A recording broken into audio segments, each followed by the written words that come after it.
प्रासंगिक.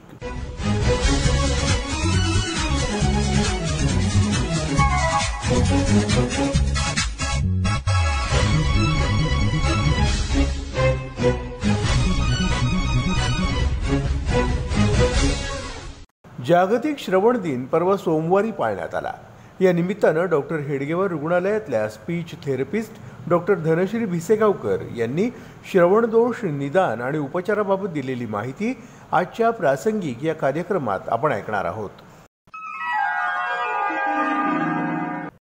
जागतिक श्रवण दिन हा कधी सुरू झाला बरं, असा हा प्रश्न सर्वांनाच पडू शकतो. तर साधारण 2007 मध्ये हा वर्ल्ड हेल्थ ऑर्गनायझेशननी प्रथम सुरू केला. तो म्हणजे वर्ल्ड हिअरिंग केअर डे या नावाने. मग त्यानंतर 2014 मध्ये मात्र याला वर्ल्ड हिअरिंग डे असं म्हणून सेलिब्रेट तो करण्यात आला. जागतिक श्रवण दिनानिमित्ताने आपण काही गोष्टी आता साधूया. या दिनाचं महत्त्व काय आहे, तर आजकाल आपण बघतो की आपल्या आसपास भोवताली खूप सारं नॉईज पोल्युशन झालंय. खूप सगळ्या गोष्टींचा मारा, औषधांचा मारा आपल्यावरती होतो आणि श्रवण दोषाचं प्रमाण पण त्याच पद्धतीने खूप वाढलेलं आहे. जसं समाजामध्ये BP, डायबिटीस या गोष्टींचा आता खूप सगळ्या घरोघरी एखादा तरी पेशंट सापडतोच. तशाच वेगाने, तितक्याशा वेगाने नाही म्हणता येणार, जवळपास 2 ते 3 घरामागे एक श्रवणदोष असलेला पेशंट आपल्याला नक्की मिळेल असं आहे. कोमॉर्बिडिटी जसं की BP असेल, डायबिटीस असेल, तर तुम्हाला अशा गोष्टी जरा लवकर श्रवणदोष सुरू होण्याची शक्यता त्यामध्ये असतेच. त्यामुळे आम्ही जनरली मधुमेह वगैरे अशा पेशंटना, ज्यांचं थोडंफार वय आहे, अशा पेशंटनी साधारणपणे वर्षातनं एकदा तरी आपल्या कानाची चाचणी करून घेणं खूप महत्त्वाचं आहे. सगळ्यात महत्त्वाचं यामध्ये काय आहे, तर जन्मजात न्यूबॉर्न हिअरिंग स्क्रीनिंग म्हणजे OE, ओकॉस्टिक इमिशन नावाची ही जी टेस्ट आहे. यामध्ये काय होतं, तर जन्मजात बाळ जे आहे त्या बाळाला ऐकायला येतं की नाही, ह्या तपासणीमध्ये आपल्याला हे समजू शकतं. आता ही तपासणी कधी करायची, कुठे होते आणि नेमकं काय होतं या तपासणीमध्ये, असा प्रश्न तुम्हा सर्वांना पडला असेल. होतं काय की मोठ्यांना जर श्रवणदोष झाला तर तो आपल्याला कळून येतो. मूल बोलत असेल, सांगू शकतं. मोठ्यांना झालेलं आहे आपण चाचणीतनं काढू शकतो. पण जी मुलं बोलू शकत नाहीत, लहान आहेत किंवा ज्यांना ती समज नाहीये की ते सांगतील, जसं की काही मेंटल रिटार्डेड पेशंट पण आहेत, तर त्यांचं आपण हे शोधायचं कसं की त्यांना ऐकायला येतंय किंवा नाही. ओकॉस्टिक इमिशन नावाची ही जी टेस्ट आहे, आता बाळ यावरती फेल झालं तर आपण साधारणपणे 2 ते 3 वेळेला रिपीट ही तपासणी करतो. आणि जर समजा यामध्ये आपल्याला असं आढळून येतंय की ही तपासणी ते बाळ पूर्ण करू शकत नाहीये, त्यावेळेला आपण थोड्या हायर टेस्टकडे जातो आणि मग बाळाला अगदी जन्मजातच हे श्रवणदोष आहे की नाही हे यातनं आपण बघू शकतो.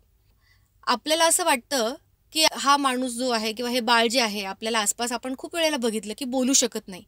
तर तो किंवा ती बोलू शकत नाही याचा अर्थ असा आहे की त्याला जन्मजात ऐकायला आलं नाही किंवा नंतर त्याचं ऐकणं कमी झाल्यामुळे तो बोलू शकत नाही. या वेळेला आपण त्याची चाचणी जर लवकर केली आणि लवकर त्याला श्रवणयंत्र किंवा जे काही त्याची चिकित्सा आहे जर आपण लवकरात लवकर केली असती, तर कदाचित ते मूल, ते बाळ किंवा तो मनुष्य आपण वाचा भाषा त्याची विकसित करण्यामध्ये 100% आपण त्याच्यात योगदान देऊ शकलो असतो. त्यामुळे श्रवण दोषावरती जर आपल्याला मात करायची असेल, तर जसा WHO आता आपल्याकडे पोलिओ हा जो काही आजार आहे जसा इरॅडिकेट झालेला आहे, तसं आपल्याला ह्या गोष्टी जर इरॅडिकेट करायच्या असतील की जन्मजात मुलं जी असतात, जी कर्णबधिर आहेत, तर या मुलांना आपल्याला जर मेनस्ट्रीममध्ये आणायचं असेल, त्यांना जर आपल्यासारखं डेव्हलप करायचं असेल, नॉर्मलाइज करायचं असेल, तर अर्ली डिटेक्शन ही त्याची खूप महत्त्वाची गोष्ट आहे. त्यातली महत्त्वाची की किंवा त्यातला महत्त्वाचा दुवा असं आपण म्हणता येईल. तर लवकरात लवकर हिअरिंग स्क्रीनिंग करून त्याच्यावरती उपाययोजना करणे. आपल्याला लक्षात आलं की आपल्याला ऐकायला येत नाही, तेव्हा श्रवण तज्ञांकडनं जाऊन तपासणी करणे. जर आपल्याला त्यांनी सांगितलं की आता आपल्याला श्रवणयंत्र लागणार आहे, तर आपण ते लावणे आणि त्यानंतरच्या ज्या काही गोष्टी आहेत तशा नियमित फॉलोअप करणे त्या गोष्टींचा. ह्या सगळ्या गोष्टी आपल्याला फॉलो करता आल्या पाहिजेत. आधीच्या काळी असं होतं की श्रवणयंत्र हे वयोमानाने, वृद्धांनी लावण्याची गोष्ट होती आणि होतंय तसंच की वयोमानानुसारच कमी ऐकायला आलेले लोक हे वापरायचे. बऱ्याच वेळेला लोकांचा असा पण ॲटिट्यूड असतो की आता काय करायचं ऐकून, मला संपलं आपलं सगळं, काही गरज नाही आता श्रवणयंत्र ऐकायची, त्या श्रवणयंत्र महागडी घ्यायची. तर असं नाहीये. ऐकणं हा सगळ्यांचा मूलभूत अधिकार आहे. ऐकण्यामुळे आपल्याला सगळ्या गोष्टीचा, वातावरणातल्या गोष्टींचा आपल्याला संबंध येतो. आपल्याला धोक्याच्या गोष्टी, धोक्याचे इशारे कळतात. त्यामुळे सगळ्यांनी नीट ऐकलं पाहिजे. ही गोष्ट सगळ्यांनी लक्षात घेतली पाहिजे. वेळीच जाऊन आपण जर श्रवणतज्ञांकडनं जाऊन वेळीच त्याचा उपचार करून घेतला, कानाघशा तज्ञांकडे वेळोवेळी जाऊन आपल्या कानाचे उपचार केले, बऱ्याच वेळेला कानातून पाणी येणे, कानामागचा हाड चढणे, या गोष्टींमुळे सुद्धा श्रवणदोष तुम्हाला येऊ शकतो. तर बाळाला सर्दी झाली तर त्याच्याकडे दुर्लक्ष न करता त्याच्यावरती पटकन बालरोग तज्ञ किंवा मोठ्यांना सर्दी झाली तर कानाघसा तज्ञांकडनं जाणे, त्याच्यावरती व्यवस्थित उपचार करणे, ह्या गोष्टी अजिबात टाळू नये. यानी सुद्धा आपल्याला श्रवणदोष होऊ शकतो. थोडक्यात काय मित्रांनो, तर आपल्याला श्रवण दोष होण्यामागचे ज्या गोष्टीची कारणं आहेत ती कारणं आपण थोडीशी मुळापासून दूर करण्याचा प्रयत्न केला पाहिजे. आता नवजात शिशूंना जो बहिरेपणा येणार आहे, ह्या सगळ्या गोष्टींच्या मागची कारणं काय काय असू शकतात असं आपल्याला वाटेल.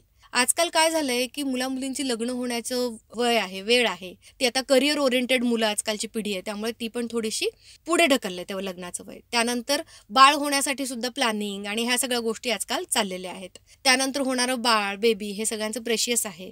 प्रत्येक बाळाला जर काही समजा अशा गोष्टींमध्ये काय होतं की आईचं वय वाढलं की मग त्या अनुषंगाने थोडं बाळ जन्माला घालण्यासाठीच्या ज्या काही गोष्टी आहेत त्याच्यासाठीच्या रिस्क पण थोड्याफार प्रमाणामध्ये 10 ते 20 लोकांच्या मागे एखाद्या बाईला किंवा एखाद्या स्त्रीला तो त्रास होऊ शकतो. आता कुठल्या गोष्टी असू शकतात, तर आईचं हार्मोनल इम्बॅलन्स खूप जास्ती असणे, आईचं बीपी वाढणे, या सगळ्या गोष्टींमुळे प्रीमॅच्युअर बर्थ जे आजकाल होत आहेत, म्हणजे 7व्या महिन्यात 8व्या महिन्यातच बाळ जन्माला येणं, दैनंदिन लाईफस्टाईल जी आहे की नोकरीवरती आपल्याला कामावरती आपण जातो, या सगळ्या गोष्टींमध्ये धकाधकीच्या सगळ्या गोष्टींमध्ये काही वेळेला हॉस्पिटलायझेशन लागतं, काही वेळेला आईचं वय खूप असल्या कारणाने बेड रेस्ट लागते. मग या सगळ्या गोष्टींमध्ये प्रीमॅच्युअर डिलिव्हरी जी आहे ती पण आता वाढलेली आहे. मग यावेळेला काय होतं की बाळाला आपल्याला इन्क्युबेटरमध्ये, NICU मध्ये काचेच्या पेटीत ठेवायला लागतं.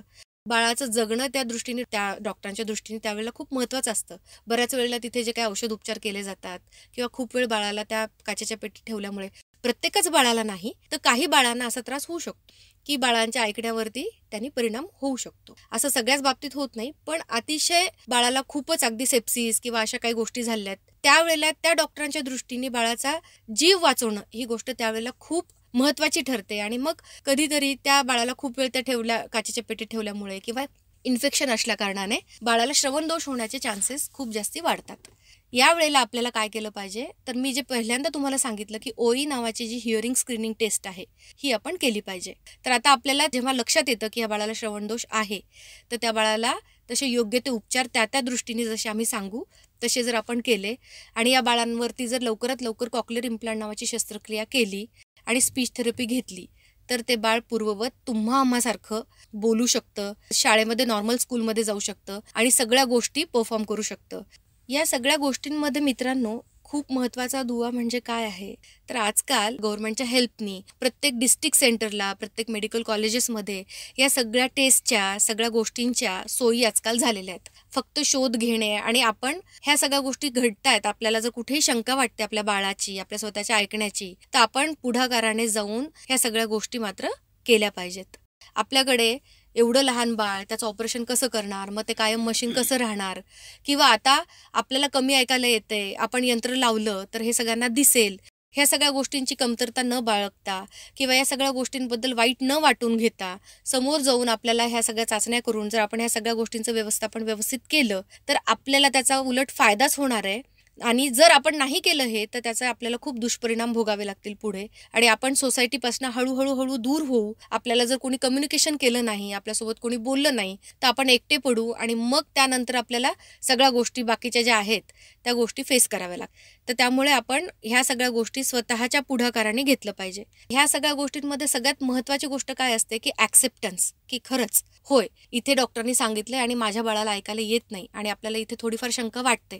मित्रांनो, सगळ्यात पहिल्यांदा बाळाला आपल्या ऐकायला येत नाही हे कुणाला कळतं, तर त्या आईला किंवा सोबत राहणाऱ्या आजीला किंवा सोबत राहणाऱ्या माणसांना लक्षात येतं. कारण बाळ झोपलंय, मोठ्याने भांडं पडतंय, बाहेर मोठा आवाज येतोय, गाडीचा आवाज येतोय, ट्रॅक्टर जाते किंवा बाळाशी आई हितगुज करत असते, खुळखुळा वाजवते, त्यावेळेला लक्षात येतं की हे बाळ त्या आवाजाच्या दिशेने बघत नाहीये.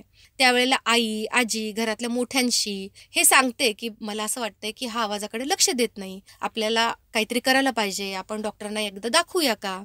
जेव्हा आई किंवा घरातली एखादी व्यक्ती असं जेव्हा सांगते तेव्हा आपल्याकडे सगळ्यात पहिली आणि अगदी जनरल मिळणारी रिॲक्शन म्हणजे काय, उगी वाटतं तुला, येईल त्याला ऐकायला, असं लहान आहे म्हणून त्याला लक्षात येत नसेल, त्याला कळत नाही अजून म्हणून तो ऐकत नसेल, असं म्हणून आपण जो काही गोल्डन पिरियड असतो ना त्याच्या डिटेक्शनचा तो घालवून बसतो.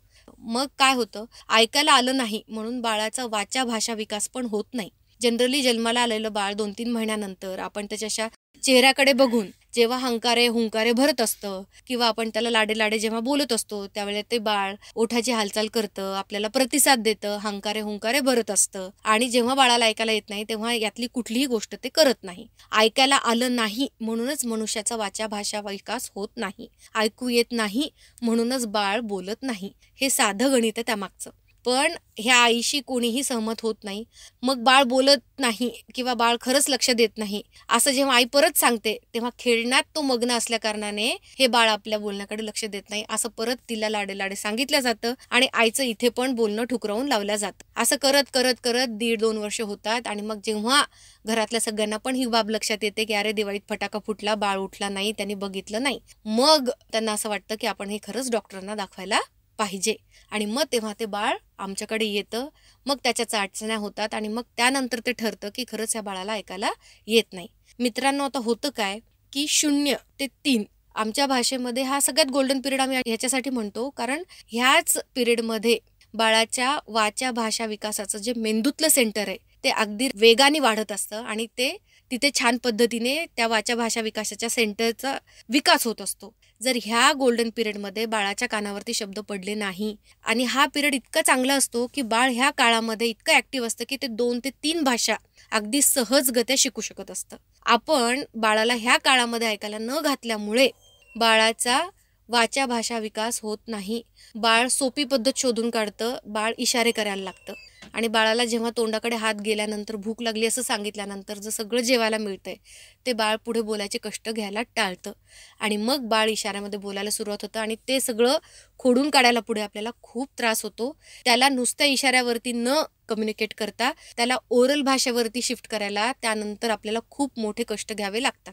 त्यामुळे हा महत्त्वाचा गोल्डन पिरियड जो आहे तो त्या बाळाच्या आयुष्यातला आपण मिस नाही केला पाहिजे. जेव्हा आपल्याला लक्षात येतं त्यावेळेला पटकन आपण ही श्रवण चाचणी येऊन डॉक्टरांकडे तज्ज्ञांकडनं ही करून घेतली पाहिजे. याच्या मागे आपण कुठल्याही गोष्टीचं लॉजिक लावण्यात काहीही अर्थ नसतं. खूप वाईट वाटतं आपल्या बाळाला ऐकायला येत नाही, हे आपल्या नशिबी का आलं असं वाटणं खूप साहजिक आहे. आपल्याला खूप वाईट कधी वाटलं पाहिजे जेव्हा आपण डॉक्टरांकडे जातो आणि डॉक्टर आपल्याला सांगतात की ह्या गोष्टीवरती काहीही उपाययोजना नाहीये असं जेव्हा आपल्याला डॉक्टरांनी सांगितलं त्यावेळेला आपली वाईट वाटलं पाहिजे त्यात. पण या सगळ्या गोष्टींवरती उपाययोजना अवेलेबल आहेत, शस्त्रक्रिया अवेलेबल आहे. यामध्ये आपलं बाळ 100% नॉर्मल होऊ शकतं जर आपण वेळेत या सगळ्या गोष्टी केल्या तर. इथे फक्त आपला ॲक्सेप्टन्स आणि आपल्या मोठ्या मनाने ह्या सगळ्या गोष्टी करण्याची तयारी, ह्या 2 गोष्टी जर सोडल्या तर बाकी सगळ्या अडथळ्यांची शर्यत ही डॉक्टर ज्या रुग्णालयात तुम्ही गेलात तिथले लोक आणि आपल्या घरातले लोक या साह्याने आपण सहज या श्रवण दोषावरती मात करू शकतो. मित्रांनो, हे ऑपरेशन जरी महाग असलं तरी पण CSR फंडमधनं किंवा शासकीय योजनेमधनं आम्ही तुम्हाला अनुदान मिळवून देतो. जसं की एडिप आहे, RBSK योजना आहे, राष्ट्रीय बाल सुरक्षा योजना, ह्या सगळ्या योजना आहेत काही. आणि पर्सनली CSR फंड जे अवेलेबल असतात त्यातनं बाळाला आपण मदत करू शकतो. सगळ्यात मोठा हर्डल ह्या गोष्टीचं वाटणं खूप साहजिक आहे. पण या सगळ्या गोष्टी जर तुम्ही वेळेत योग्य वेळेत पोहोचलात तर समाज पण तुमच्यासाठी किंवा तज्ज्ञ डॉक्टर्स पण तुमच्यासाठी इथे रेडी बसलेले आहेत तुम्हाला मदत करण्यासाठी. फक्त वेळेत पोहोचणं आणि सगळ्या गोष्टींचं ॲक्सेप्ट करून पुढे जाणं हा एकमेव मार्ग त्यामध्ये आहे.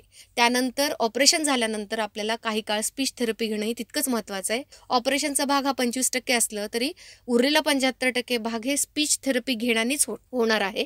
श्रवण यंत्रासाठी पण आपल्याला ह्या एडिपसारख्या योजना, काही लायन्स क्लब, रोटरी क्लब ह्या सगळ्या गोष्टी आपल्याला मदत करतात. प्रत्येक बाळाला कोक्लिअर इम्प्लांट नावाची शस्त्रक्रिया लागेलच असं काही नाही आहे. प्रत्येकाचा श्रवण दोष आणि त्याच्या मागची कारणं ही वेगळी आहेत. कारणानुसार त्याचा दोष तो वाढणार आहे की स्टेबल आहे हे सगळं मॉनिटरिंग करून आपल्याला त्याची चिकित्सा ठरवायला लागते. ह्या सगळ्या गोष्टीचं निदान आपल्याला कान नाक घसा तज्ज्ञ आणि ऑडिओलॉजिस्ट यांच्या सल्ल्याने श्रवणदोष दूर करण्याचा 100% प्रयत्न करू शकतो.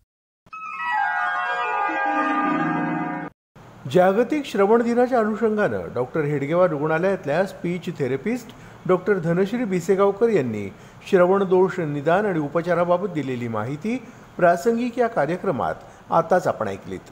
हा कार्यक्रम आकाशवाणी छत्रपती संभाजीनगर केंद्राच्या प्रादेशिक वृत्त विभागानं सादर केला. सादर करते समरजीत ठाकूर, निर्मिती सहाय्य धनंजय ब्रह्मपुरकर आणि सचिन आंबेकर.